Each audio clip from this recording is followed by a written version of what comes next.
Rusia merilis rekaman memperlihatkan tentara Ukraina melambaikan tangan tanda menyerah ke arah drone Moskow.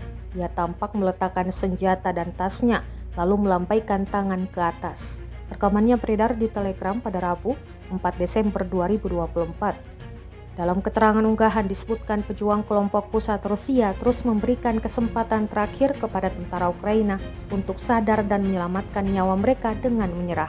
Pasukan Rusia juga disebut terus menyadarkan tentara Ukraina untuk meletakkan senjata mereka. Dikabarkan yang menyerah adalah seorang pejuang dari Brigade Jaeger ke-64 Angkatan Bersenjata Ukraina.